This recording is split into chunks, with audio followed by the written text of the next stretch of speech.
안녕하세요. 주간전망대입니다. 코로나19가 세상을 많이 바꾸고 있습니다. 시장도 많이 달라지고 있습니다. 나빠도 증시는 오르고 좋아도 증시는 오르는 그런 상황이 되었습니다. 한때 우리가 금융위기 이후에도 골디락스라고 해서 뜨겁지도 차갑지도 않은 지표가 나쁘면 나쁜 대로 중앙은행의 통화정책이 완화될 것이다. 또 지표가 좋으면 좋은 대로 또 올라가는데요.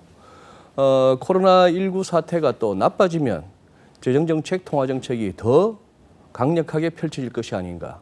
또 경기 회복세나 아니면 코로나 확산세가 잦아든다면 그 또한 좋은 일 아닌가.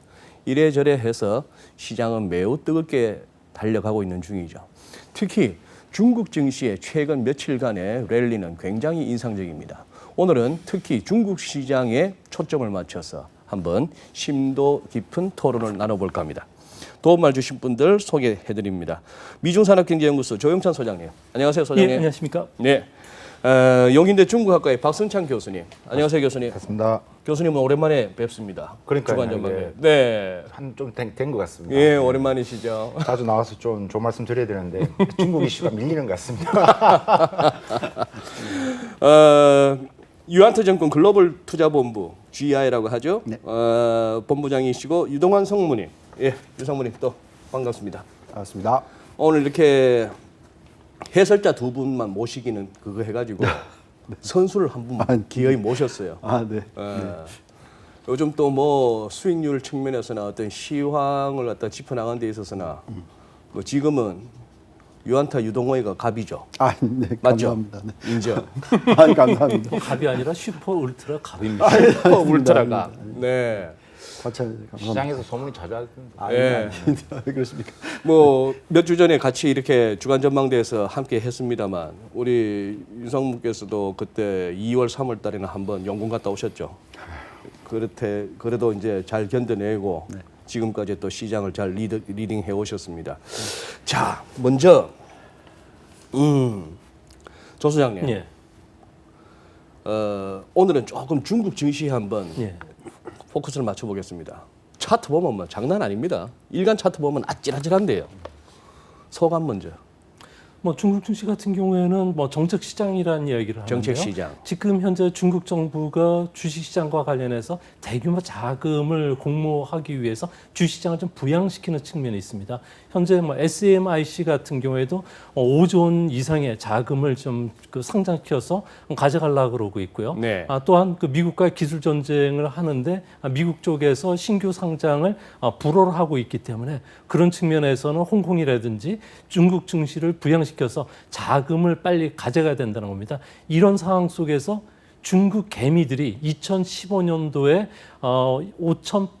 5,100선에서 무너지면서 단 3주 만에 무려 32% 주가가 빠졌거든요. 네. 그러면서 6천조 원의 시가총액이 사라졌고요. 또 2억 명의 중국 개미들 같은 경우에 인민개미라고 이야기하시더라고요. 인민개미. 예, 무려 한 사람당 2천만 원씩 손해를 봤다는 겁니다. 2천만 원? 예, 2천만 원. 예, 우리나라 돈은. 네, 평균. 그런 상황 속에서 현재 그 중국에서는 증시 부양을 2015년처럼 하고 있다는 거죠. 밸류에이션이 싸다.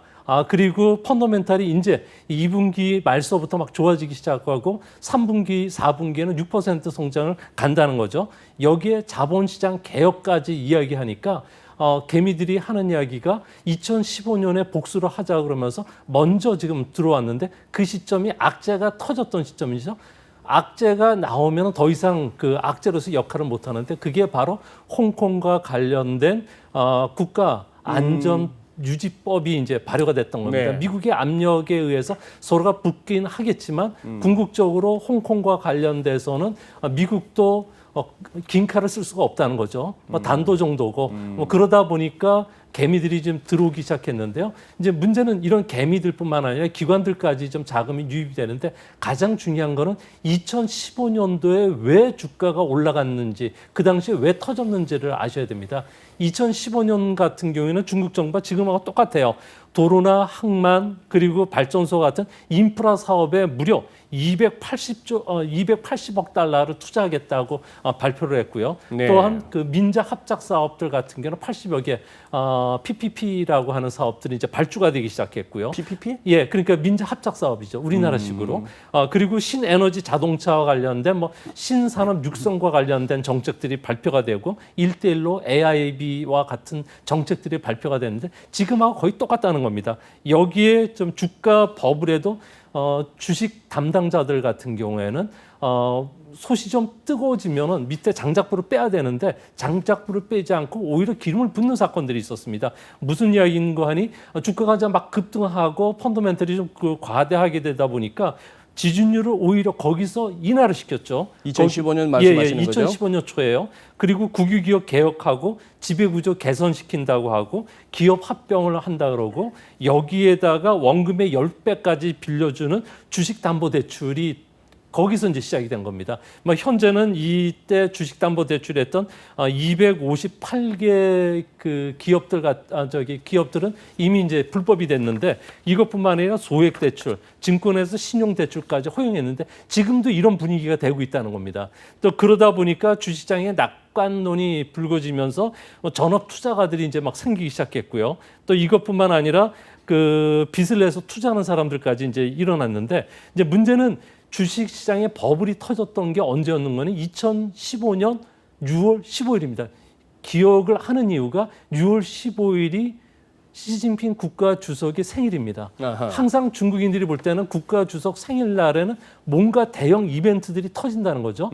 첫 번째는 2013년에 국가주석이 되면서 중국에서 그 축구협회가 유일한 그 시주석의 그 오락이라고 할 수 있고 취미라고 할 수 있는 축구 대회를 해줬는데 국제 친선 축구 대회를 열어줬습니다. 네. 이때 뭘 했는가 하니 태국의 국가 B 팀을 데려다가 중국의 국가 대표팀하고 붙여놨는데 생일날 그 환갑 연회 5대1로 깨졌다는 겁니다. 중국이 깨졌어요? 예. 그래서 유튜브에 보시면은 중국과 태국의 축구 5대1 치시면은 재밌는 게 나오고 또한 2015년은 주가 버블이 거기서 터지면서 개민들이 당했고 그다음 2016년도 생일날은 인민일보가 공개적으로 시주석에 대한 항의 그 이야기를 했었고요. 2018년은 아시겠지만 트럼프 대통령이 생일날 500억 달러에 대한 1, 2차 관세 부과를 시켰다는 거죠. 그리고 올해 2000년 6월 15일은 베이징 중국이 무슨 이야기가 있었던 거니? 그 코로나와 관련해 가지고 완전 종식을 일주일 전에 시켰는데 베이징에서 생일날 터졌다는 겁니다. 그래서 중국에서 하는 이야기의 개민들이 앞으로 6월 15일까지는 악재가 없으니까 지금 이제 투자하자고 이야기를 하는 거고 내년 6월 15일까지는 네. 악재가 없다. 그래서 가장 중요한 게 중국에서는 현재 버블이냐 아니냐 이 논란보다는 현재 투자해야 되느냐 안 해야 되느냐 해야 된다고 보고요. 가장 중요한 이유 중에 하나가 중국에서는 가장 악재들이 터지는 시점이 사람들이 이제 어떤 이야기가 있는 거니 2015년도에는 그 주식 과부라고 합니다. 꾸피어 과푸라 그러죠? 과부가? 과푸. 예, 과푸. 그리고 그게 주식 투자에 전부 나서다 보니까 여자들이 집에서 독서 공부한다는 거죠. 밤에도. 또 한 가지는 그 까마귀 주둥이 우야쭈이라 그러죠. 우야죄. 예, 폰트 바랍니다. 좋네요. 예, 그 이야기는 소위 말해서 증권회사들이 아셔야 되는 부분 중에 하나가 너무 낙관론에 치우치다 보니까 상하이 종합주가지수는 만성 간다고도 다 떠들어댔다는 겁니다.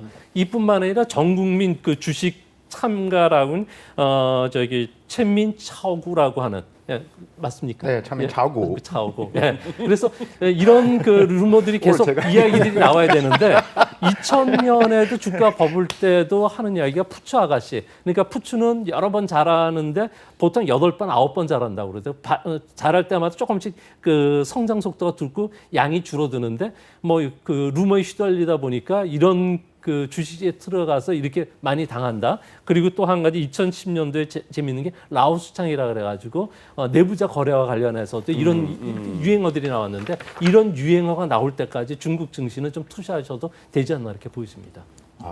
요약하자면은 조영찬 소장님은 6월 15일 시진핑 주석의 생일 관련해서 하나하나 이렇게 하셨는데 듣다 보니까 이거는 무슨 만화를 그려도 그렇게 그리면 안 돼요.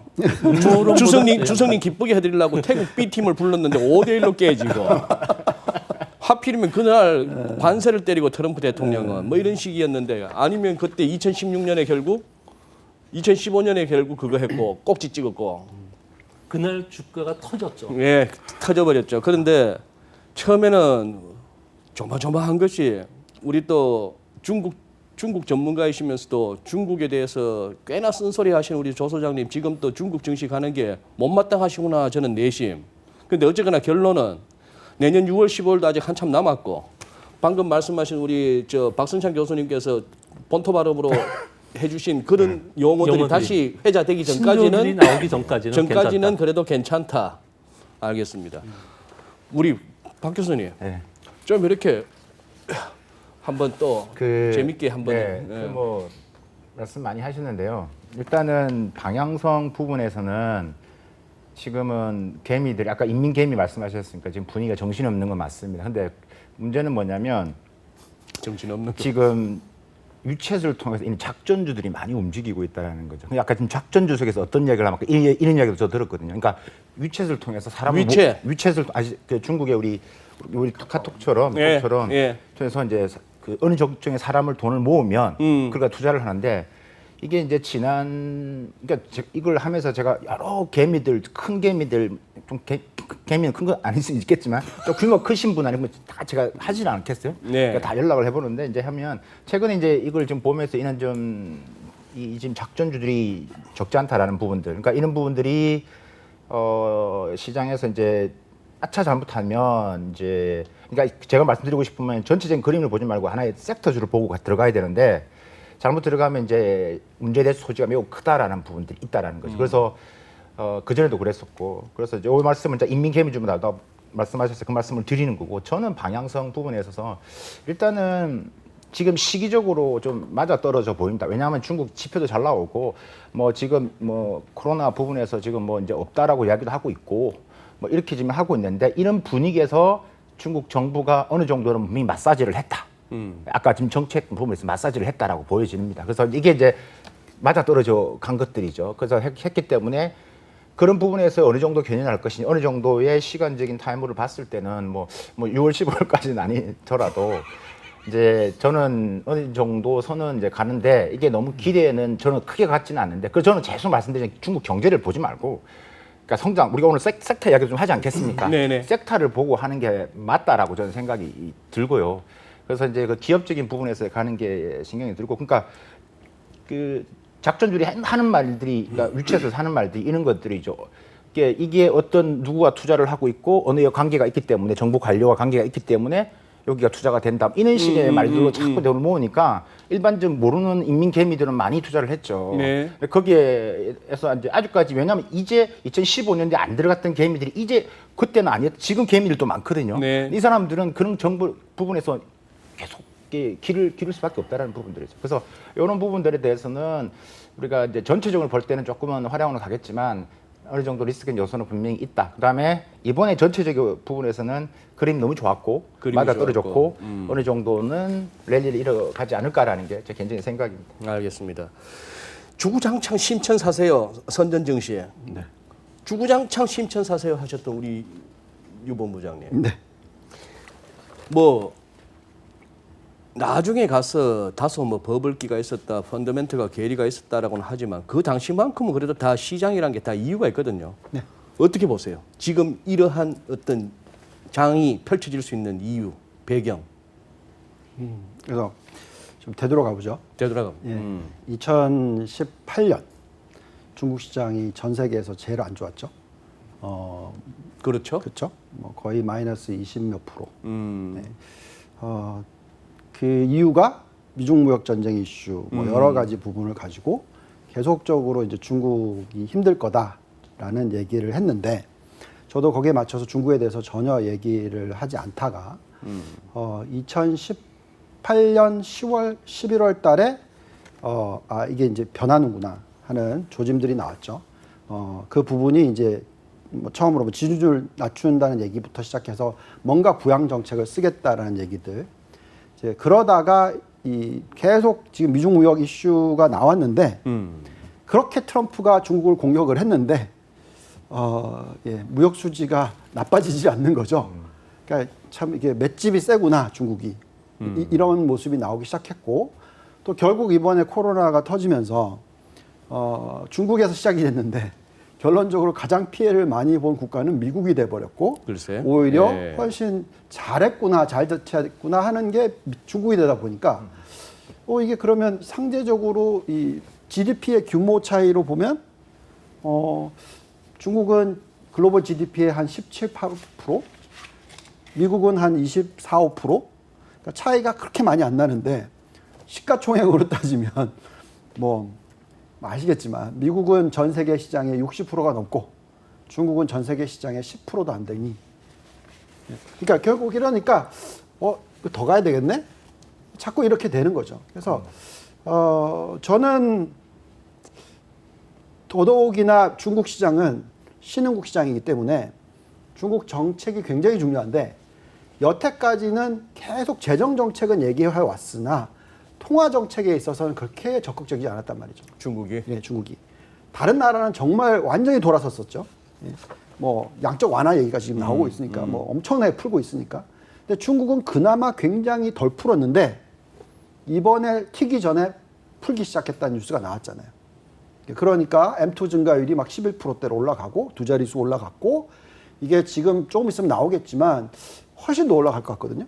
자, 이때는 중국 시장은 계속 가는 거죠. 감당이 안 된다. 그래서 근데 아까 2015년 얘기가 많이 나왔습니다만 물론 뭐 중국 증시 차트를 갖다가 뭐 수시로 체크하시겠지만 2007년 8년 그때 닷컴 버블 오기 전에도 엄청나게 한번 치솟았다가 원위치했고 그다음 우리가 기억에 남는 거는 그거는 뭐 옛날이고 2015년 그때 치솟다가 2016년 초에 그거는 2016년 초 글로벌 증시에 다 여파를 줄 만큼 타격이 컸는데 그때는 그러면은 지금은 외국 자금이 들어오잖아요. 2015년에는 외국인 자금 안 들어왔나요? 그냥 중국 자체적인 개인들 돈이고 빠라나 형상이고 그 스님들 돈으로 그 당시에는 이렇게 됐었습니다. 중국 증시 같은 경우는 A 증시 같은 경우에는 QP 펀드라 그래가지고 투자 한도가 정해졌는데 1,000억 달러가 채 안 됐었어요. 그때 퀄리파이드 뭐였죠? 예, 그렇죠. QFII라고 하는 퀄리파이드 외국인 포린 투자자. 인스티 맞아. 적격 외국인 투자자. 적격 외국인 투자자. 거기를 통해서만 A 주식을 할 수가 있는 거고. 그때 이제 이야기가 나왔던 후광통 이야기가 나오면서 이제 막 돈이 들어오기 시작했던 2015년에 거고. 그 당시 주가가 갑작스럽게 급등과 급락을 반복했던 것들은 아무래도 그 당시에는 전체 그 거래 대금의 85%가 개인이 주도했다는 거죠. 예. 연기금이라도 이런 게 없는데 2015년에 이제 연기금이라고 해서 처음 나온 게 국가 대표팀이라고 해가지고 이 그 펀드들이 만들어내면서 주요 샀던 종목들이 시총 50개 종목. 그러니까 제일 먼저 국유기업 그다음 국유기업주를 샀는데 보통 중국에서는 국유기업은 기업 이름 아래 중국자 중화자가 들어갑니다. 그러니까 이 종목은 보지 않고 무조건 사자는 분위기였다는 거죠. 예. 그래서 이게 이제 버블이 나는 이유 중에 하나가 뭐 국유기업 개혁뿐만 아니라 국유기업 간에 또 M&A도 하고 뭐 자산 분할도 해주고 그러니까 이쪽으로 많은 개미들이 집중이 되면서 버블을 키웠던 거죠. 오해하지 말아주셨으면 좋겠는데 네. 제가 북경에서 2013년 말까지 있었고 예. 2014년에 들어오면서 중국 증시가 급등을 할 거다라고 얘기를 했어요. 근데 그때 중국 증시가 상해 종합 지수가 2,000포인트 선이었어요. 그래서 제가 불렀던 거는 많이 가면 4,000까지 간다였었어요. 근데 그게 5,000을 뚫었죠. 그때 이제 굉장히 알교를 많이 했습니다. 이거 거품이다. 폭락할 수도 있다. 뭐 이런 얘기들을 많이 했고요. 그래서 무조건 좋게 보는 거 아니고요. 그때 숫자로 보면은 정말 4,000 가면 정말 비쌌어요. 제 판단에는. 그리고 제가 이 전 직장에 있을 때 그때는 후광통이고 그때 또 후광통이 홍콩에서 본토로 들어가는 게 후광통입니다. 상해 종합 쪽이고요. 그다음에 이제 성강통이 2016년에 일어났어요. 그거는 심천에서 그게 신천시장. 심천에서 본토로 들어가는 돈. 아니, 양쪽이죠. 교차가 다 가능한 거죠. 신천으로 들어가는 돈. 네. 교차가 다 가능한 거니까. 상해에서 심천으로, 상해에서 홍콩, 홍콩. 심천에서 홍콩. 어. 그러니까 이런 부분에 서로가 안 되는 부분에서 서로가 교차가 가능. 여기를 통해서 이 시스템을 통해서 서로가 다 투자가 가능한 부분들이죠. 외국인들도 투자가 가능하고요. 그래서 그때의 성강퉁은 그때 다들 후광퉁에 워낙 빚을 봤기 때문에 다들 성강퉁에 대해서 한국의 상당히 많은 증권회사들이 투자를 일으키기 위해서 준비를 했었어요. 근데 그때 제가 들여다봤었을 때 성강통 책까지 회사에서 쓰라 그래서 썼는데 그때 우리가 정말 많은 돈의 마케팅비를 쓰려고 했는데 제가 긋고 말렸거든요. 뜯어 말렸거든요. 돈 안 된다고. 돈 안 되고 못 오른다고. 그게 2016년입니다. 근데 그때 투자를 봤을 때 정말 너무 비쌌어요. 네. 뭐 무슨 성강통 P 멀티플이 뭐 60배 막 이랬기 때문에 가치가 상해하고 홍콩, 심천은 완전 다르기 때문에 상해하고 그러니까 결국 심천은? 돈이 되는 건 우리가 말하는 상해 A주, 그러니까 B주는 달러로 누구나 거래를 할 수가 있다는 거죠. 그 B주는 기본적으로 밸류에이션 자체가 크지 않기 때문에 A주를 가야 되는데 A주를 투자할 수가 없으니까 QP라는 걸 통해서 가잖아요. 그죠? 그래 QP라는 통해서 지금 가는데 아까 저 말한 그러니까 지금 아까 후광통 같은 경우는 안 되니까 또 이제 홍콩을 통해서 투자할 수 있는 길을 또 열어준 거. 그러니까 네. 그게 있기 때문에 신천도 이제 그런 부분에서 나름대로 기대가 엄청 컸을 거라는 거죠. 근데 아니라고 아까 말씀 네. 부분들이기 때문에. 그랬죠. 그랬던 제가 2016년인데 제가 2018년 말부터는 심천에 대해서 너무 좋다. 노래를 지금 부르고 있잖아요. 지금 심천이 그때 대비해서 거의 제가 계산하기로는 한 70% 올랐거든요. 네. 그래도 저는 지금도 심천 사야 된다 얘기를 해요. 고객들한테. 왜? 싸 보이니까. 그러니까 결론은 모든 거는 relative valuation. 흔히 말해서 숫자가 얘기해 주는데 숫자가 안 비싸 보이는데 뭐 여기다 대놓고 팔라고 얘기할 이유가 없잖아요. 지금. 그다음 시기적으로 기술주나 이런 기업들이 심천을 이제 기술주로 봤을 때 그때랑 비슷해 가치가 다르죠. 그러니까 투자의 가능성이 매우 높다라는 거죠. 그러니까 많이 혁신적으로 기업들이 많이 성장했다는 기술력이 있다는 이야기입니다. 그렇죠. 예, 그렇게 보시면 되는 거예요. 네. 그러니까 보는 제가 아까 말씀드리잖아요. 전체를 보지 말고 심천을 보더라도 기업들 부분에 어떤 애가 지금 중국 공산당이 지금 밀어주는데 방향이 어떻게 가는지를 제일 앞에서 끌어가고 있는 애들이 어떤 애들인가 봐야 되는 것들이죠. 그게 이제 15년도 아까 지금 말씀한 그 전과 후는 다르다고요, 지금. 기본 그 애들의 펀더멘탈 자체가 다르기 때문에 이제 그때 이야기를 지금 대입하기는 힘든 거죠. 근데 지금은 말씀하셨다시피, 그런데 가격이 이 정도면 해야 되는 거 아닌가? 그런 의미거든요. 그러니까 이런 부분들 많은 투자자분들 이해를 좀 하셔야 돼요. 오해하지 말아 주셨으면 하는 대목을 제가 의역을 하겠습니다. 네. 나 유동호이는 아무 때나 오른다고 하는 사람이 아니다. 그렇습니다. 네. 그러니 간다 해서 4천까지는 갈 거라고 봤는데 요번에 문제가 됐던 게 지난 7월 2일 날 중국 증권보, 증권15, 뭐 상해 15 해가지고 증권 관련 관영 매체가 7월 2일 날 와르르 티 나와가지고 뻔뻔질 했고 7월 6일 날은 중국 증권보가 일면에다가 사설로 그냥 대대적으로 건강우 뭐 아주 건강한 불시장으로 가자고 이렇게 사설까지 띄우고 했는데 2015년에도 제 기억에 인민일보가 무슨 증권보 이런 차원이 아니고 인민일보가 4천원 이제 시작이고 가자 하면서 인민일보가 그때 또 그걸 한번 했어요. 치어리더를 했는데 그러다가 그게 딱 5,179 두 달 만에 갔다가 자빠져서 2016년 1월 달에 2,600대까지 부러졌던 거 아닙니까? 그 인민일보보다 나은 거야. 유동호이는. 인민일보보다는 나은 유동호인데. 자, 그런데 교수님 말씀에도 어그리. 섹터별로. 그러니 소위 말하는 요즘 테크주, 언택트 내지는 무슨 뭐 중국이 가고자 하는 그쪽 방향 다 좋은데 중국 정부가 그러면은 가장 저 역점을 두고 있는 게 마오타이주하고 저 오량의 술 쪽입니까? 술 먹고 죽자 그건 분위기입니까? 아니고요. 중국 같은 경우에는 걔들 주식 장난 아니던데. 예, 그 주식들이 상당히 현금 유보금이 많고요. 유보금이 또한 많다. 그 마오타이라든지 우량의 이런 기업들의 자회사들이 상당히 우량합니다. 항공기 엔진도 만들고요. 아, 뭐 그래요? 자동차 관련된 부품 소재도 만들어내고 그 회사들은 그 귀주성의 마오타이 같은 경우는 그 성 전체 그 그 예산의 상당 부분을 기여하는 회사거든요. 그러니까 많은 자회사들을 거느리고 있기 때문에 성장 가능성이 높다는 거죠. 여기에서 보면은 지금 현재 중국 정부 같은 경우 코로나 이전과 이후는 달라지고 중국 정부 항상 하는 이야기가 상반기까지는 코로나 그 예방 그리고 이거와 관련된 방역에 힘쓰겠지만 하반기부터는 경기 부양에 힘쓰겠다고 했는데요. 그 부분이 뭐였던 거 아니? 신형 인프라 사업이 막 준비가 되면서 지금 막 발표가 되고 있다는 거죠. 신형 인프라 사업이라는 것은 뭐 5G뿐만 아니라 데이터 센터, AI, 사물 인터넷, 뭐 초고속 그 전선망 그리고 그 도시간 고속 그 철도 같은 것들을 이제 개발하는 부분인데요. 이 부분을 왜 중국 정부가 열심히 하는 거 아니? 코로나 이후에는 일하는 방식이 달라진다는 거죠. 소위 말해서 디지털화가 되는데 디지털 트랜스포메이션 그러니까 디지털 변형 우리는 이야기에서 테크주나 언택이라고 부르는 부분인데 뭐 온라인 수업이라든지 화상회의, 뭐 클라우드화 그리고 전자날인, SNS가 보급될 수밖에 없고요. 또 하는 것은 업무 프로세스 개선뿐만 아니라 또한 그 모든 가치 프로세서들이 바뀐다는 겁니다.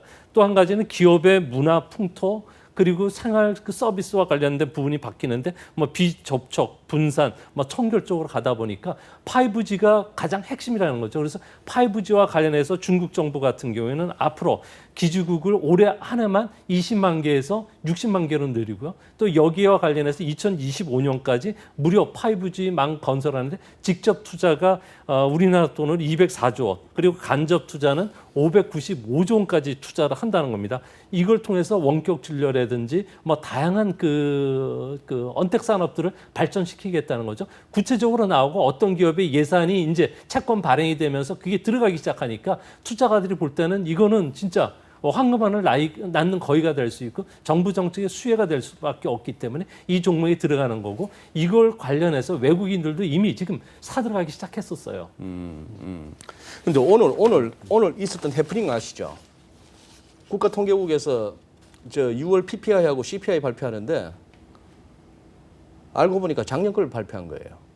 그래갖고 뭐 30분 만에 다시 새롭게 그걸 하고 PPI가 이번에 굉장히 시장의 주목을 받았는데 전월비 보합으로 처음에 발표된 거예요. 이 와중에 전월비 보합 PPI가 다들 빠질 거라고 봤는데 물가가 더 낮아질 걸 봤는데 그랬다가 한 30분 있다가 새로 올라온 게 마이너스 뭐 얼마 3점 몇 프로인가 PPI가. 그래서 일각에서는 그런 얘기를 하더라고요. 그 기사의 내용입니다. 야들 맨날 2개 준비하고 있다가 이번에 잘못 올린 거 아니야? 자, 제가 지금 두 중국 전문가분을 모시고 특히 우리 박 교수님 같은 경우는 지금은 막혀서 저렇습니다만 수시로 중국 가셔야 되는 분들인데 제가 좀 직구전 질문 말씀하시기 좀 그거 한 질문을 좀 자주 여쭙겠습니다. 도대체 중국 도시 실업률이 우째 6%가 안 됩니까? 그게 말이 됩니까? 말이 안 되죠. 말이 안 되죠. 그러니까 아까 지금 통계 이야기를 하니까 통계에 대한 부분에서는 우리가 좀 이해를 해드릴 게 일단은 중국 통계에 대한 좀 이해도가 좀 낮다. 누가요? 이해를 하는 일반적으로. 그러니까 왜냐하면 일단 시스템이 좀 이원화되어 있기 때문에 좀 일단 말씀드리면 그러니까 통계를 수집하는 데이터나 이런 것들이 좀 있기 때문에 취업하고 하는 것들이 약간은 좀 다른 게 있고 물론 제가 말씀드린 부분은 뭐 이게 조작설에 대한 완전 부정하지는 않는다. 특히 그러니까 저는 이제 GDP나 이런 것들은 그렇다 치더라도 이 지금 말씀하신 실업률의 부분에서는 분명히 이제 이거는 어느 정도의 마사지가 들어갈 수밖에 없다라는 생각이 듭니다. 그 이유는 일단은 이렇습니다. 이게 도시 실업률이라는 게 의미는 뭐냐면 전체 지표가 아니다라는 겁니다. 결국죠. 그죠? 그런 지표 아니란 말은 6, 7억 명의 농촌의 농민들에 대한 것은 전혀 들어가 있지 않다라는 이야기가 되는 거고. 그러니까 도시와 농촌 이원화되는 구조인데 이 부분들이죠. 그러니까 예를 들면 중국에 실업 등기제가 있는데 내가 우리가 광동석 이런 데서 북경에 와서 내가 일을 해요. 나는 농촌에서 호구는 광동성에 있지만 북경에서 일을 하고 있어요. 근데 내가 여기서 실업률 잘렸어요. 실업자가 됐어요. 그럼 이걸 등기를 하려면 여기서 등기하는 게 아니라 다시 그까지 내려가야 된다는 거예요. 고향까지? 가지. 3시간, 4시간 타고 4시간 더 비행기 타고. 그러니까 이제 이런 부분들이 아직까지도 있기 때문에 물론 변화가 이게 호구 제도가 지금 변화되고 있긴 한데 이 농촌 부분들이 이제 포함되지 않았기 때문에 그러니까 이게 이제 말씀하신 6%라는 부분들에서는 중국인들도 이해를 하고 있는 부분들이고 거기에 대해서 신뢰도 부분에서 분명히 떨어진다라고 저는 말씀드리고 있는 부분들이 있는 거고 뭐 함을 매는 게 있습니다. 만약에 이게 아까 제가 마사지한 부분이 있다는 게 뭐냐면 갔는데 이게 만약에 실업 등기를 했잖아요. 그럼 지방 정부 입장에서 너무 많이 들어왔어. 그럼 실업률 많이 잡아야 될 거 아니야. 그죠? 그러면 100명이 앞에 들어왔어. 안 된다. 다 나중에 해라. 이런 경우도 있었다라는 이야기예요. 쉽게 말하면. 지금도 있어요. 네, 그러니까, 좀. 그러니까 지금 그런 부분이 있기 때문에 그래서 제가 지금 말씀드리고 싶은 그러니까 지금 이 통계 조역 부분에서 제가 어디를 가나 항상 듣는 질문 중에 하나이기 때문에 여기다 드릴 말씀도 많고 그러니까 중국 GDP가 아니 전체 GDP랑 이 성별로 GDP를 다 더해봤는데 안 맞아. 그러니까 안 맞는 이유가 또 뭐냐면 또 이유가 있다라는 부분들이죠. 그렇기 때문에 이유가 어떻게 뭐예요? 그러니까 이런 거죠. 예를 들면 이게 전체 중국 정부가 얘기하는 GDP랑 지방 성정구에서 올리는 GDP를 다 대응은 안 맞는데 훨씬 더 많죠. 그러니까 이제 각 지방에서 올리는 거 다 합하면 이거 훨씬 넘어가죠. 어. 수치가 안 맞는 거죠. 그러니까 예를 들면 중복 계산도 많은 거죠. 예를 들면 우리 지방 예를 들면 이제 산동 이게 성을 다 이야기하면 또 그거 하면 또 싫어하겠는데 이야기하면 어느 성에서 지금 일단 높이 잡아야 되잖아요. 어느 성에서 그 기업인데 그러니까 자기 성내에 있는 기업이에요. 그런데 다른 데 투자를 했다고요. 다른 지역에. 그럼 투자를 했으면 그 생산 부분을 자기들이 잡아가는 거지. 그럼 거기서는 거기도 잡아가는 거고. 그러니까 이런 문제가 또 생긴다라는 부분이 있기 때문에 그러니까 제가 아까 말씀드린 게 이 데이터를 취합하고 통계되는 부분에서 중국이 워낙 크고 있기 때문에 그런 부분들 좀 알고 들여다보면 이해가 되는 한편도 있다라는 거 말씀을 드리는 거고. 그죠, 우리 선생님. 근데 실업률 데이터 부분에서는 이거는 중국 정부도 알고 있고 가장 민감하고 가장 걱정되는 거라고. 그러니까 중국 경제에 대해서 그러니까 위기설 지난번 양회할 때도 매번 나왔다지만 모든 뭐 트럼프가 중요한 게 아니고 지금 실업률을 잡는 게 가장 큰 거라고요, 지금. 에? 지금 이게 트럼프 3억 3천의 미국 시장이 중요한 게 아니고 지금 이 실업률 하나를 더 줄이는 게 더 중요한 입장이라고요. 미국 없이도 그냥 나는 중국의 제국으로 살아가면 돼. 공산당이 무너지면 안 되기 때문에. 안 되기 때문에. 네, 그래서 이 지금 실업률 질문을 하시다 보니까 제가 이렇게 말씀을 드렸던 거고, 그러니까 GDP면 GDP 우리가 여러 가지의 이 통계 수치는 좀 더 우리가 스터디할 필요, 좀 공부할 필요는 있는 것 같아요. 그거 많이 느끼셨죠, 우리? 그러니까 중국과 관련된 미국 자료나 홍콩에 나오는 그 세부적인 자료들 보면 근거 백데이터들을 갖고서 이야기하는데 이번에 실질 실업률은 정부는 6%라 그러지만 실제는 20%가 넘는다고 이야기하더라고요. 근거는 코로나 바이러스로 인한 실업자만 7천만 명이 났고요. 또한 농민공 같은 경우에 1억 7,400만 명이 지금 아직 일자리를 찾지 못하고 있다는 네. 겁니다. 네. 이뿐만 아니라 7월 달에 이제 졸업을 하는 학생들만 874만 명인데 이 사람들이 일자리를 지금 장강 뉴욕 같은 경우에는 그 인구가 4억에서 5억 정도 사는데 거기서 누가 뽑겠습니까? 지금 홍수가 나가지고 물에 다 잠기고 있고 장강이 그리고 그 양쯔강이죠. 예, 양쯔강이라고 하는데 중국에서는 장강이라고 합니다. 그래서 이 장강 홍수로 인해서 5천만 명이 지금 피해를 입었기 때문에 이 사람들까지 합치면은 상당하고요. 중국에서는 실제 하루에 파출소가 습격당하면은 이거는 정식 이제 보고가 되는데 그 건수가 1년에 예전에는 10만에서 20만이었는데 최근 들어서는 60만 건 정도가 올라갈 정도로 사회가 매우 화라산 위에 앉아 있는 파출소가 습격을 받는다. 예, 그 정도로 관공소가 그 정도로 받는데 중국 전역에 워낙 그 많은 650개 도시뿐만 아니라 면이 동까지 생각하면은 그 정도는 뭐 약가라는 거죠. 경찰서가 아닌 파출소니까. 예. 파출소. 뭐 지금 이재민 지금 뭐 이게 3천만이든 뭐 2천만이든 수재미 요번에 하면서 이제 많이 생겼어요. 요번에 아까 장강 하면서 했는데 저는 이제 아까 실업률 자꾸 이제 말씀하시면 조금만 더 첨언을 하면 그 지금 부분에 있어서의 가장 문제가 이제 중국 미중 무역 전쟁 타격을 받는 게 지금 중소 민영 수출 기업들이거든요. 거기서 실업률이 매우 큰 거기 때문에 그러니까 좀 그러니까 그렇게 지금 민심이 좀 떠나가고 있기 때문에 증시도 살려야 되는 그래서 아까 마사지 효과가 좀 있다라는 부분들을 제가 말씀드린 거거든요. 그래서 그러니까 그거는 연장선상에 이해를 좀 하시면 보시는 분들도 이해가 좀 편하실 거라는 생각이 들고 그러면은 거기다가 우리 또 박 교수님 또 지론이 그거 아닙니까?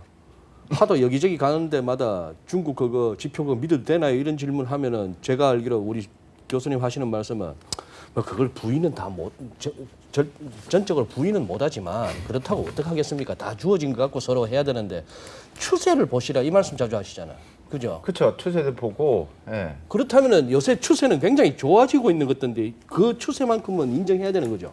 그렇죠. 경제 지표가 뭐 이게 잘못된 건지 모르겠지만 어쨌든 발표하는 내용은 좋아지고 있는 거고, 그죠? 코로나 그렇고. 관련한 것도 네. 근데 이거는 아셔야 됩니다. 중국 같은 경우에는 보이는 손이 중국 정부가 나서서 직접 수요와 공급을 같이 창출해주고 있거든요.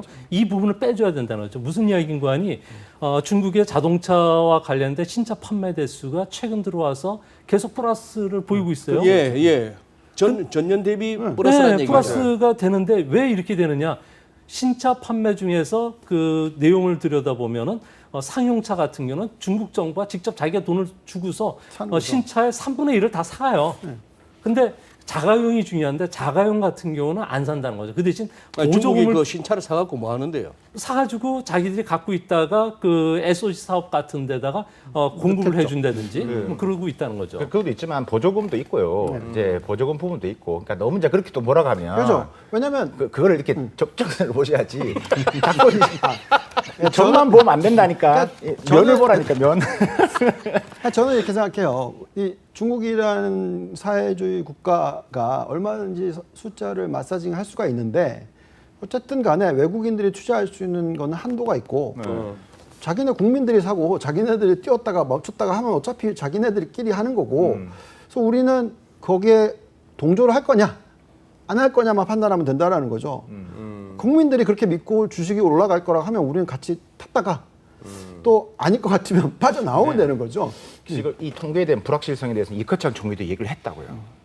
야 이거 누구가 이거 아닌데 왜 이렇게 올라와 이렇게 얘기를 했었다고요. 그래서 제가 아까 하다 끊어졌는데 질문하시는 부분에서 그래서 그냥 국가통계부의 지표만을 보지 말고 여러 가지 좀 다른 부가적인 좀 자료를 좀 같이 봐라. 그래서 이제 우리가 뭐 서방에 내는 벌써 리커창 지수를 자꾸 왜 이야기를 하는 거죠? 여러 가지 데이터를 같이 보면서 아까 소비에 봐서 자동차 판매도 보겠지만 지금 증시에서 돈이 어디로 쏠리는 것도 다 그 이유가 있거든요.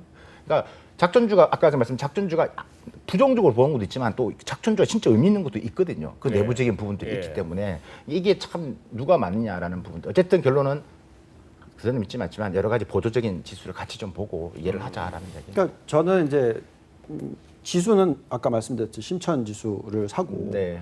근데 저는 CSI 300은 안 사요. CSI 300의 투자를 가지고 돌려보면 상승 여력이 안 나와요. 지금도 비싸다. 이미 예, 비싸다. 비싸졌어요. 이제 비싸졌다. 올라갈 룸이 거의 없어요. 이제 CSI 300. CSI 300. 그거하고 중국 상해 종합지수하고는 또 차이가 뭐죠? 상해 종합지수는 CSI 300 플러스 알파. 오케이. 훨씬 더 많죠. 뭐 몇천 개가 되니까. 그죠?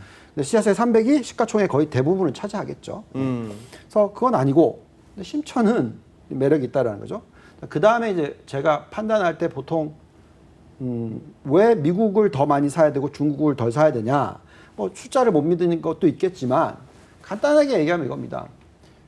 미국이란 나라는 소비 시장이 중국이란 나라의 소비 시장 대비 3배라는 거죠.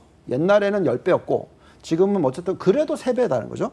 그래서 우리가 뭔가 업종을 살 때 미국과 중국이 계속 싸우고 있으면 우리가 이 중에서 미국을 사는 이유는 미국에 있는 그 업종의 전체 규모가 중국보다 훨씬 크기 때문에 그걸 사는 거예요. 근데 중국에서도 계속 경쟁을 하는데 중국 대비 미국이 딸리는 업종이 있잖아요. 그게 5G겠죠. 미국이 조금 딸리는 업종. 예. 그러니까 중국의 시장이 미국의 시장보다 더 큰 업종들이 있어요. 네. 저는 거기에 종목을 사는 거죠. 그 매우 심플합니다. 지금, 네, 심플합니다. 지금 아까 우리가 말한 신형 인프라라고 하는 그러니까 뉴 인프라스트럭처라는 게 기존에 건물 뚝딱뚝 짓는 게 아니라는 게 아까 말씀하셨잖아요. 5G라든지 인공지능, 빅데이터 이미 나와 있는 부분들이고 이미 돈이 그쪽으로 가겠다라고. 그걸 하는 이유는 중국은 미국한테 모든 걸 독립하고 싶어한다. 독립할 수 있는 그러니까 한계가 있는 것들, 제약, 바이오 벗어나고 싶어하죠. 에너지 벗어나고 싶어하죠. 근데 뭐 좀 이따 이야기했지만 우리가 디지털 통화는 힘들겠지만 그거를 하기 위해서 바꾸기 위해서 디지털 통화를 좀 하려고 하는 거고. 그러면 내가 지금 맨날 따라가기 버거운 상태에서 할 수 있는 것은 내가 할 수 있는, 내가 미국이 없는 부분을 내가 먼저 가야 되는 부분. 그게 우리가 4차 산업 혁명이고 그렇죠. 지금 모든 부분에서 있는 5G라든지 빅데이터 중국 만만치 엄청납니다. 네, 예. 네. 그러니까 이런 부분에서 지금 이제 가야 된다는 말씀을 지금 하시는 거고 예. 그 중심이 아까 말한 심천이나 이런 부분 화웨이 얼마나 됐습니까? 그러니까요. 그런데 좀 철부지 같은 질문을 한번 하겠습니다. 왜냐하면 이 질문을 누구를 염두에 두고 있나 하면 약간 철부지스러운 분을 염두에 두고 하는 질문이기 때문에 좀 심사가 안 좋을 것 같아요. 트럼프 대통령. 지금 요새 가뜩이나 이런 와중에 금년 들어서 중국 증시가 미국 증시보다 더 좋으니까 똥 싸지는 건 적은데 코로나는 저거가 시작해놓고 1등은 지금 미국이 먹고 있고 이것 때문에 지금 뭐 대선 앞두고 지지율도 뚝뚝 떨어지고 있는데 그러면 또 한번 슬 갈구지 않을까요? 조 소장님 보시기에는. 지금 뭐 계속 그 중국 때리기를 하고 있죠. 왜 그런 거 아니? 근데 생각보다 약해요. 예, 그러니까 아니 지금부터 이제 시작이 되는데요. 가장 중요한 게 이제 이 방송이 끝나는 그 주에, 그러니까 소위 말해서 다음 주가 되겠죠. 미국 상하 양원에서 통과시켰던 홍콩 자치법이 지금 준비가 되고 있습니다. 이거를 트럼프가 승인을 안 하더라도 다시 재발의시키면 10일 이내 그 트럼프가 승인 안 하더라도 이제 법률로 통과가 되는데요. 네. 여기에는 홍콩 자치를 심하게 손상시켰던 중국 관리, 홍콩 관리에 대한 금융 자산, 미국 내 자산 동결뿐만 아니라 비자 발급 중단과 같은 강력한 조치가 나오고 이것 플러스 이 사람들과 거래했던 은행들에 대해서 조치가 나온다는 거죠. 이렇게 되면 당장 어떻게 되는 거니? 홍콩의 그 발권 은행이 4개 있죠. HSBC, 스탠다드 차타드, 그리고 중국은행, 그리고 홍콩 금융관리국이 있는데 이 중에서 HSBC나 스탠다드 차타드 같은 걸 바로 걸려버리거든요. 그렇죠. 그러면은 홍콩 그 발권을 하려고 그러면은 갖고 있는 외환 보유 자산보다 좀 적은 금액을 발권해야 되는데 이제 이거와 관련해서 규제가 들어가면은 외국 자본들이 그냥 빠져나갈 것이고 그리고 자금들이 부자들이 빠져나가면은 발권 자체를 줄여야 되거나 아니 폐기제를 못 한다는 거죠. 근데 말씀 중에 죄송합니다만 소장님. 폐거죠. 그 정도 같으면은 그 정도의 사안이라면은 시장이란 데가 어떤 데입니까? 벌써 알아서 지금 막 홍콩 달러가 막 환율이 휘청거리고 항생이 자빠지고 해야 되는데 그렇진 않거든요. 근데 문제는 중국에서 볼 때는 이렇게 되면은 중국도 이제 강력한 반격 카드가 있기 때문에 과연 이렇게 강하게 나올 수 있느냐 반신반의를 하고 있는 거죠. 근데 문제는 앞으로 미중 간의 갈등 문제는 여기서 끝나는 게 아니라 뭐 환율 조작국 지정이라든지 그리고 무역 그 협상과 관련된 파기 문제 그리고 그 저기 어디입니까? 6월 초였죠. 그리고 저기 그 유명한 제조 정책 국장이죠.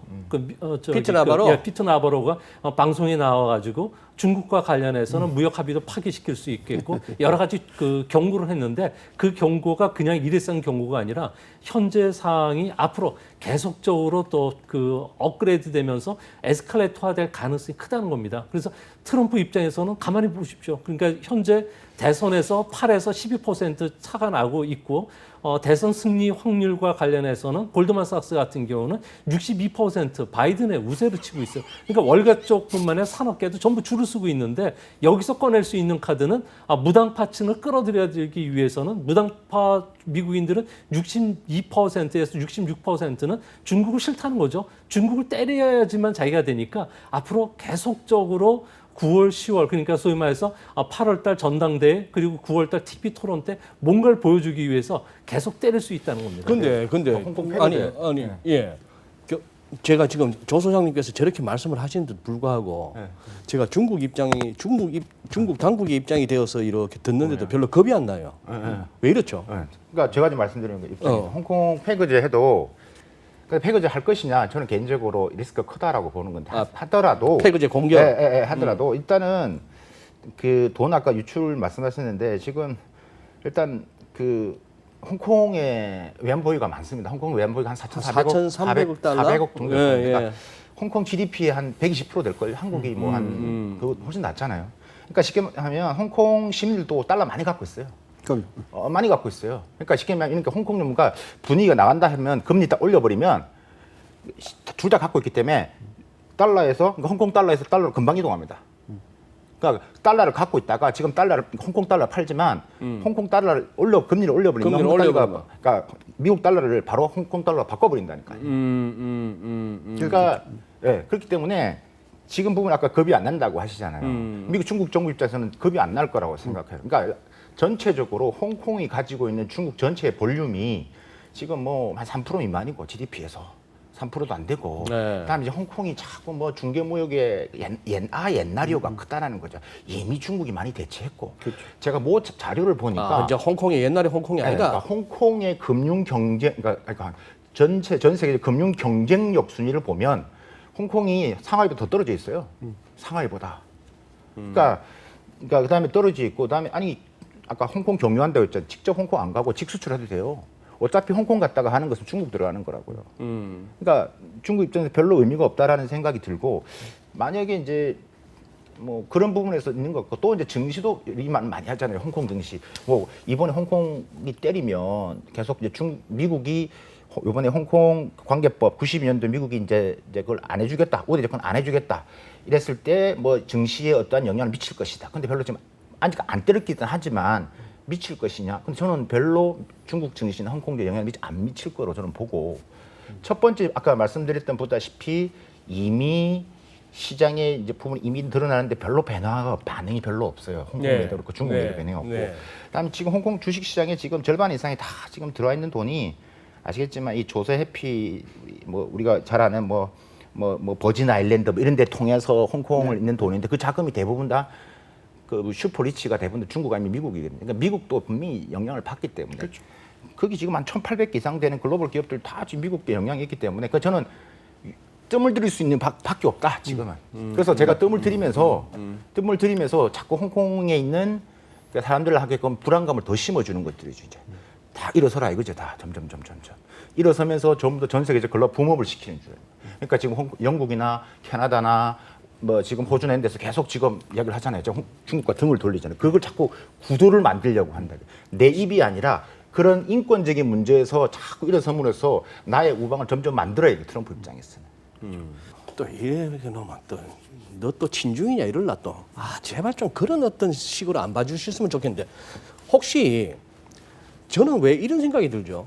꼭 홍콩 문제가 아니라 하더라도 예를 들어서 뭐 피터 나바로가 입방정을 떨었습니다만, 너그 뭐 다녀가고 나서 사인하고 딱 비행기 타고 나니까 팬데믹 소리 나오대 뭐부터 해가지고 그 어떤 트럼프 행정부의 어떤 분위기를 살짝 한번 일단을 보여줬잖아요.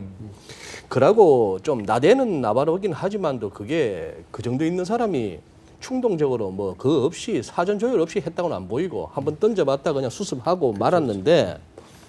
저는 그렇다 손 치더라도 예를 들어서 무역 합의 파기, 뭐 홍콩이 뭐 아니라 하더라도 다른 뭐로 또 자꾸 압박을 한다 하더라도 제가 중국이라면은 친중 아닙니다. 그러던도 저는 이럴 것 같아요. 저는 그동안에 2017년 트럼프 대통령 취임 이래 지금까지 뭐 그렇게 관세를 때리고 뭐 어쩌고 저쩌고 해왔는데 이렇게 보니까 별로 안 아파요. 중국 입장에서 이렇게 좀 맞을만 한 것 같다는 느낌이죠. 제가 지금 사안을 갖다가 너무 안이하게 보고 있나요? 그러니까요. 저도 뭐 여러 다른 방송에 말씀을 많이 드렸는데 그런 부분에 있어서는 견딜만하다, 그죠? 근데 뭐 하는 건데, 근데 사실 아픕니다. 아픕니다. 아프겠죠. 많이 아파. 많이 아파. 근데 많이 아프지만 뭐 나를 따르는 사람이 이렇게 많잖아, 그죠? 14억이 있다는 거죠. 근데 제가 그러면서 이렇게 아프지만 끝까지 하면 미국도 아파요. 그렇기 때문에 제 말씀은 앞으로의 구도는 어떻게 가느냐, 양강으로 갑니다. 그러니까 지금 미국이 중국을 이게 치킨 게임처럼 누구를 해야 되는데 누구 죽기까지 끝나야 되는데 그러기에는 중국이 너무나 커버렸다는 거예요. 지금 뭐든지 분야에서 뭐 GDP의 70%를 넘어서 각 기술이나 부분, 아까 5G는 부분에서도 마찬가지고 뭐 안면 인식, 그게 인권 유린이든 다 떠나서 일단 미래의 기술 성장동을 이끌어가는 분야에서 중국이 만만치 않게 왜 화웨이를 때리겠어요? 왜 기술 패권 이야기가 왜 나오겠어요? 나하고 잽이 안 되면 신경도 안 써요. 화웨이가 잘하니까 그런 거겠죠. 그렇죠. 예. 그래서 제가 말씀드릴 부분은 우리 앞으로의 방향성을 어떻게 하게 되냐, 아픕니다. 근데 참을 아까 말씀 견딜만 합니다. 할 수 있습니다. 아님 말고 지금 저기 많이 생기잖아요. 저는 가장 안타까운 부분들이, 제가 안타까워하진 않지만 중국 입장에서 뭐 이 자꾸 이제 나라들한테 자꾸 떨어져 나가는 이제 이런 글로벌 리더십에 대한 부분들이 이루어져 가는 게 가장 큰데 근데 그걸 왜 모르겠어요. 근데 그 글로벌 리더십을 키우기 위한 작업들을 이제 하긴 하는데 지금은 두 양면 구도에서는 어쩔 수가 없는 거죠. 지금 내가 아까 말한 14억 이런 걸 끌고 가야 할 입장에서는 뭐 받아들이는 걸로 생각을 하고 우리 많은 시청자분들이 생각한 부분에서 저는 그렇게 감히 말씀드립니다. 이 부분에서는 끝나진 않지만 저는 확실히 양강 구도로 갈 거라고 생각이 들고 그 와중에 제가 아까 말했듯이 중국이 미국한테 독립하려고 하는 것들이 계속 할 거예요. 뭐 에너지 독립 많이 됐잖아요. 지금 뭐 풍력 그다음에 태양과 이런 부분에서도 훨씬 더 지금 재생 가능 에너지 입장에서도 훨씬 되고 있기 때문에 저는 이제 그런 생각으로 좀 접근을 해야지. 그러니까 한두 해에 끝나진 않을 것이다라고 저는 보는 거죠. 지금 이제 말씀하신 것 중에서 제가 생각이 드는 게 하나가 있는데 결국은 지금 우선 한 가지는 바이든이 잘 나가고 있잖아요. 네, 트럼프 대비해서. 예. 그러니까 바이든이 당선이 되면 뭐 또 친중으로 가는 게 아니냐, 반대로 가는 게 아니냐, 뭐 이런 좀 기대가 있을 거고요. 근데 이제 트럼프가 돼버리면 트럼프는 이제 끝이잖아요. 한 번 더 하고 끝이니까 더 이상 또 할 수 없으니 그때는 제대로 서로 피 흘리기 할 수도 있다라는 거죠. 자, 그때는 아니 역으로 네. 재선 성공했으니까 이제 남은 4년 그냥 따뜻하게 보내고 그냥 가면 되지 뭘 또 조져대요. 그러니까 트럼프의 성격상 그런 스타일이잖아요. 자기는 따뜻한 것보다는 어쨌든 계속 싸우는 모습을 보여주는 거니까 자기가 뭔가 이루고 싶다. 그다음 목표가 뭔데? 지금은 내 대통령 한 더 해먹겠다는 뚜렷한 목표가 있는데. 아까 제가 처음에도 얘기했는데 제가 좀 이동현 이상무님 좀 해석을 좀 해드리면 지금 아까 정치적인 입장에서 좀 재선이 있는데 내가 2번 연임했을 경우는 이제는 한번 내가 겁나는 거 없거든. 나로 이거 끝이야. 그러면 진짜 내가 그전 내가 하고 싶은데 못했던 거 터트리면서 한번 가보자. 아메리카 뭐 네. 이거죠. 진짜 한번 붙어보자.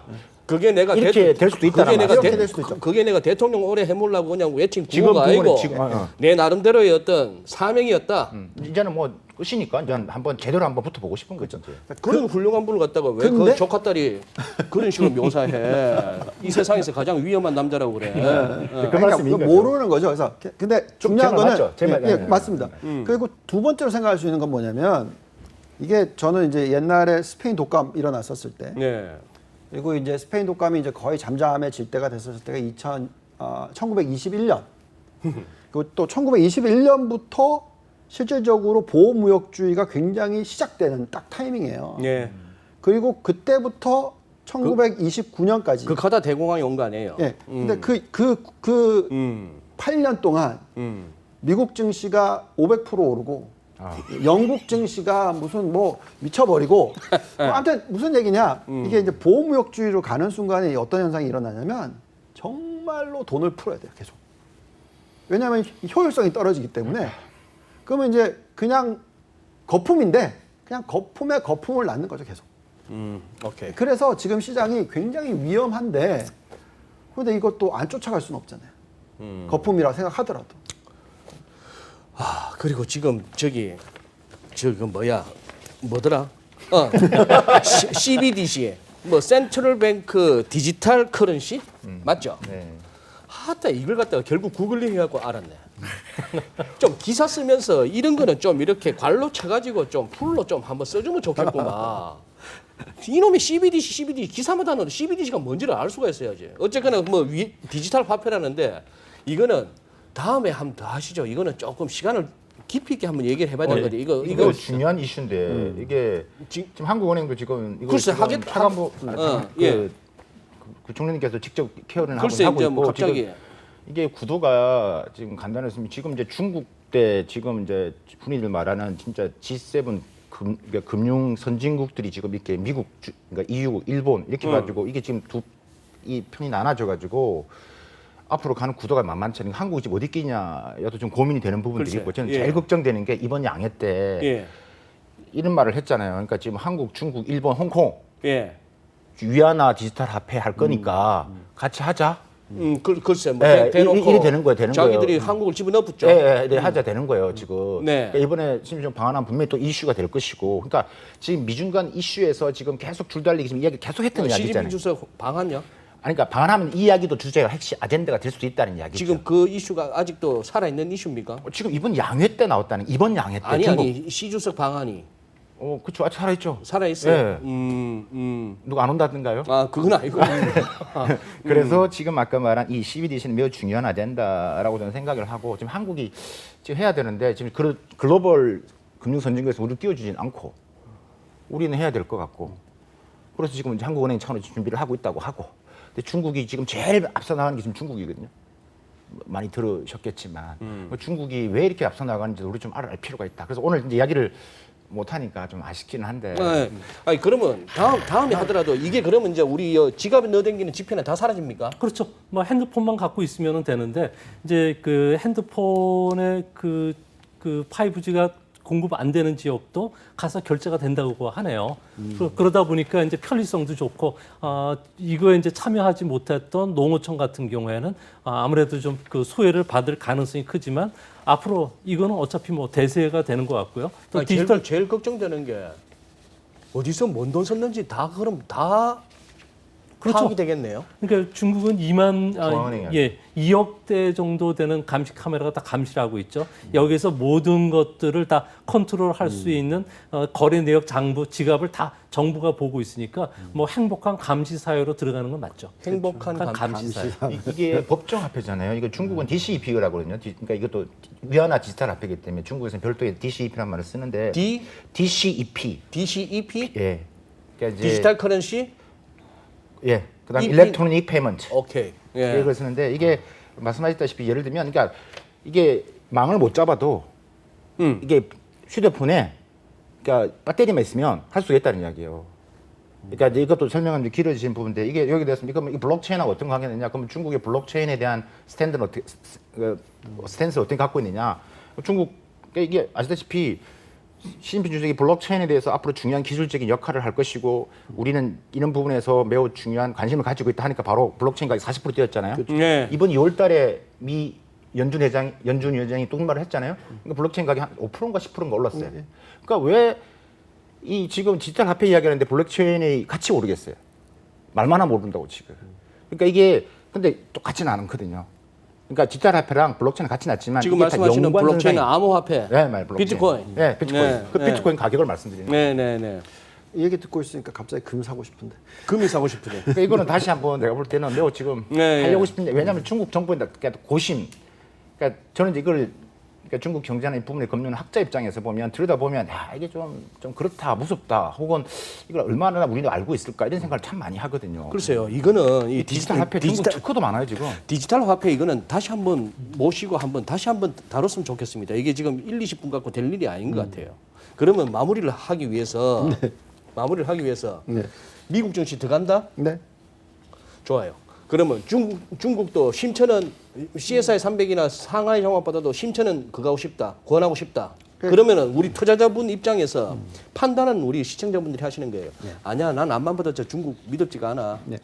쟤들 또 2015년 꼴 날 것 같아. 하는 분은 안 먹고 말아.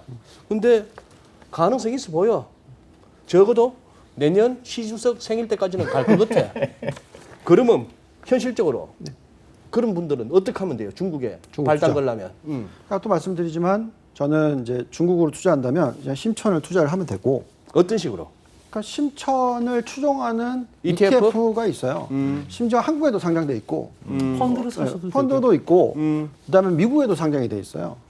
그래서 그런 걸 사면 되고, 종목을 사고 싶다면 아까도 말씀드렸지만 우리가 얘기하고 있는 이 마켓셔 시장 점유율이 중국이 50% 이상인 그만큼 또 경쟁력이 있는 글로벌 시장에서 그런 업종의 대표적인 종목을 사면 된다. 근데 우리가 그렇게 얘기하는 업종이 뭐냐?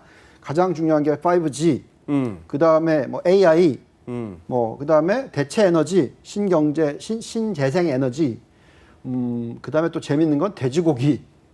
뭐 지금 돼지고기 가격이 뭐 그럴 수밖에 없죠. 그러니까 결국 무슨 얘기냐면 시장이 큰데 거기에 대장주를 사야죠. 그래서 그냥 그렇게 사도 된다 이 정도. 저는 심천은 이제 그런 기술적 부분에서 당연히 이제 아까 그러니까 일단은 신형 인프라에 대한 부분들 그걸 꼭 보셔야 되고 그게 제가 중국 공산당이 어디를 보느냐가 매우 중요하다고 네, 그랬죠. 네, 어디를 그래서 보느냐. 신형 인프라 아까 많이 말씀드렸고 또 저랑 비슷한 부분의 한 부분들이 중국 내수 시장 주를 사야 되는데 내수 시장에서 그 차지하고 있는 MS가 50% 아까 말씀하셨잖아요. 1등 주를 사는 건 그건 걱정 안 해도 된다라고 저는 보고 아까 마오타이도 그런 부분들이 큽니다. 마오타이든 뭐 다른 주도 마찬가지, 아까 우량여도 마찬가지고. 그러니까 이런 부분이 있기 때문에 내수 시장에서 1위 기업하는 것은 다 봐야 된다. 근데 거기 플러스 아까 말씀한 데까지 지금 아까 우리가 신형 인프라 지금 말씀을 드렸잖아요. 그게 오버랩되는 것은 고민을 안 하셔도 될 것 같다는 제 개인적인 부분들입니다. 깜빡한 업종이 하나 더 있네요. 전기차. 그것도 신형 인프라의 부분에 들어갑니다. 그러니까 제가 말씀드린 전기차 신형 인프라를 쫙 말씀 안 드려서 그러는데 다음에 신형 인프라도 한번 하면 투자자 입장에 도움이 될 겁니다. 신형 인프라. 그냥 5G, 빅데이터 이렇게 하면 안 되고 거기다 아까 좀 충전소가 있거든요. 네. 그렇죠. 신형 인프라에 충전소 있다고요. 그게 어마어마한 돈이 들어간다고요. 또.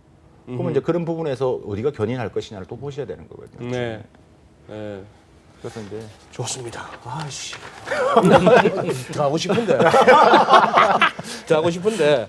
자, 30초 클로징 멘트입니다. 우리 중국 증시와 관련해서 드릴 수 있는 시청자분께 드릴 수 있는 마지막 코멘트. 뭐 중국 주식 같은 경우에는 앞으로 성장성이 보장되고 있는 선전 시장 같은 경우는 민영 시장이고요. 또 상하이 시장 같은 경우는 올드 경제가 주안점이 되다 보니까 뭐 현재 경기가 안 좋은 상황에서는 올드 경제들 그러니까 전기라든지 그리고 뭐 금융이나 이런 쪽은 실적이 악화될 수밖에 없습니다. 그래서 앞으로 중국이 추구하는 미래 성장 산업이 많은 이런 그 IT와 관련된 그리고 디지털 그 트랜스포메이션과 관련된 산업들 종목들을 좀 관심 있게 두시고 보시고요. 또 미국 증시 같은 경우는 경제 펀더멘탈에 비해서 주가가 좀 너무 빨리 간 감이 있습니다. 그래서 이것보다는 금 같은 경우는 실제 금리가 하락한 상황 속에서는 상당히 투자 매력이 있기 때문에 중국물과 금을 아마 같이 갖고 가시는 게 제일 좋은 방법이 아닌가 그렇게 보여집니다. 네. 그래서 아까 금 생각난다 봤어요. 닭강정감 저도 줍니까? 예. 네. 뭐 한번 30초 준비하셨다가 아니, 뭐, 오늘 제가 못 꺼집어낸 거. 아예 뭐 저는 오늘 그 디지털 화폐 부분에서 좀 참 이야기를 좀 우리 정부 입장이나 앞으로의 방향성에 대해서 얘기를 많이 하고 싶었는데 네. 그럼 뭐 다음에 하도록 하고 예. 지금의 장을 봤을 때는 그게 어떻게 뭐 정부의 힘이든 개미의 힘이든 간에 이런 분위기적인 부분에서 일단 타는 게 중요하기 때문에 그 타는 방향성 이런 부분들을 여러분들이 조금 더 오늘 좋은 부분들이 많은 말씀을 하셨기 때문에 좀 보고 이것도 결국 타이밍이기 때문에 이제 보고 이제 참고를 하셨으면 좋겠다라는 생각이 들고 저는 오늘 가장 기억에 남는 우리 또 상무님이 네. 말씀하셨던 것 중에 기억에 남는 멘트 부분들이 뭐냐면 딱 나눠주셨잖아요. CS300 보지 말라고 하셨 부분. CS300 보지 말라. 그런 부분들 이런 말을 하기 쉽지 않은데 또 잘 해주셨던 것도 의미가 있는 것 같다라는 생각. 왜냐하면 여러분들이 아시다시피 상하이나 심천이 있지만 그 안에 내용을 보면 또 다양한 것들이 있습니다. 그래서 지금은 상하이 심천만 이렇게 이야기하면 또 혼동스럽다고 조심스러운 부분들이 있다고. 그러니까 우리가 말한 차스닥 같은 게 심천에 있는데 심천에는 기술적인 부분. 아까 우리가 뭐 커초항반도 상하이에 있는 부분들. 그러니까 지금 여러 이런 것들이 있기 때문에. 어차피 여러분들이 투자할 수 있는 부분들은 뭐 방향성에서는 뭐 ETF든 여러 가지 부분들을 좀 많이 고려했어서 접근하는 게 중요하다. 그래서 오늘 기억이 딱 남더라고. 딱 쉽게 얘기를 해주셨기 때문에. 그래서 공부를 좀 뭐 많이 하셔야 될 것 같고 사실 중국 증시 한다는 분 많이 만나보지만 사실 조금은 좀 더 깊게 좀 하는 부분에 대해서는 조금 부족한 부분이 있다 제가 많이 느끼거든요. 그래서 이런 이야기를 좀 더 많이 할 수 있는 시간이 더 있으면 좋겠다라는 생각이 듭니다. 동학개미 운운한 이후부터 3월 중순부터 장이 막 겁나게 올라오고 나서부터 저희 주간 전망대에서 어지간하면 주식만 다루다 보니까 네. 박 교수님, 조 소장님을 진짜 오랜만에 모셨어요. 근데 가만히 보니 저 땅덩어리도 크고 인구도 많지만 할 얘기도 진짜 많은 나라예요. 14억 인구인데 조만간에 또 한번 모시겠습니다. 네, 좀 예. 좋습니다. 유 본부장님께서는 뭐 드리고 싶은 30초 멘트 하시고 네. 마지막에 제 질문에도 답변해 주십시오. 네. 미국 들어간다 인정하는데 네. 미국 들어가면 우리도 들어가느냐? 네네. 네. 중국 시장을 아무리 좋아해도 저는 이게 몰빵 투자 안 된다 또 얘기하고요. 전체 글로벌 투자 포트폴리오에서 20% 투자하시면 정말 많이 하는 거다. 중국은 네, 중국은. 그리고 그거를 심천 시장에 다 하시면 더더욱이나 뭐 엄청나게 괜찮은 거다. 그래서 그냥 심천을 전체 포트폴리오의 10%에서 20% 사이 정도만 들고 계셔도 중국에 소외당하지 않았다라는 느낌을 가지실 수 있으니까 중국에 소외당하지 않았다. 그 전략으로 가셔야 심천 A주, B주. 그냥 심천을 그러니까 또 살 수 있는 게 많지가 않아요. 그러니까. 네, 그래서 그냥 지수를 쫓아가는 맞아요. 거죠. 지수를 쫓아가는. ETF들이 있어요. 예. 그 부분에서 그렇게 그냥 하는 게 좋겠다. 그 다음에 그럼 나머지 80% 어디? 예, 그래서 미국 증시, 미국 증시 중에 특히 나스닥 위주. 재밌는 게 똑같아요. CSI 300, 심천 같이 S&P, 그다음에 나스닥. S&P 좀 안 봐요. 나스닥. 요새 또 제일 삐리한 게 또 다우요. 다우는 200일선도 못 올라갔어 아직. 예. 그래서 저는 그냥 나스닥에 초점을 맞춥니다. 그래서 나스닥은 앞으로 12,000 계속 자꾸 좀 숫자가 올라가서 죄송한데 6,000일 땐 8,000 얘기했고 8,000일 땐 10,000 얘기했고 10,000일 땐 12,000 얘기하는데 뭐 어디까지 갈지는 아직 답은 없고요. 자, 그러면 한국 시장은 어떻게 되느냐? 그건 제가 답이 없습니다. 왜? 한국 증시는 너무 많은 변수가 들어가서 솔직히 말씀드려서 제가 한국 증시는 제가 인정할게요. 저 잘 못 봅니다. 그러니까 진짜 그냥 숫자로만 놓고 얘기하면요. 제가 나스닥이 12,000 갈 거다고 했을 때 한국 증시는 2,400 가야 돼요. 숫자만 넣으면 그 숫자만 놓고 보면 가야 돼요. 근데 그래서 정확한 답은 못 드리겠고요. 그래도 심천도 오르고 나스닥도 오르는데 한국 증시만 빠지지는 않을 거다. 뭐 좀 약간 태클을 걸고 싶지만 그렇습니다. 네, 여기서 거셔도 되는데 저는 뭐 사회자의 직분에 충실하는 것으로. 네. 아유 열띤 토론 그거 하고 오늘 또 새삼스럽게 그동안 너무 중국을 너무 얘기를 안 했구나 하는 생각을 또 하게 됩니다. 또 우리 소장님, 교수님 또 조만간에 또 한번 모시도록 하겠습니다. 유성무님도 오늘 좋은 인사이트 감사합니다. 제가 감사합니다. 그리고 용감하세요. 이거는 되고 저거는 안 된다. 이런 데서 그렇게 얘기하기 힘든데. 예. 그래도 모르는 겁니다. 시장은 내일 또 갑자기 분위기 확 달라질지도. 예. 그냥 우리 시청자 여러분께서 판단하심에 있어서 도움이 됐으면 합니다. 얼마나 많은 유튜브가 있고 얼마나 많은 이런 썰은 저런 썰이 있겠습니까? 그 중에서 이렇게 좀 취할 만한 부분들만 취하신다면은 또 나름대로 전략이 나오지 않을까 싶습니다. 오늘 세 분 감사하고 다음 주 찾아뵙겠습니다. 고맙습니다. 수고하셨습니다.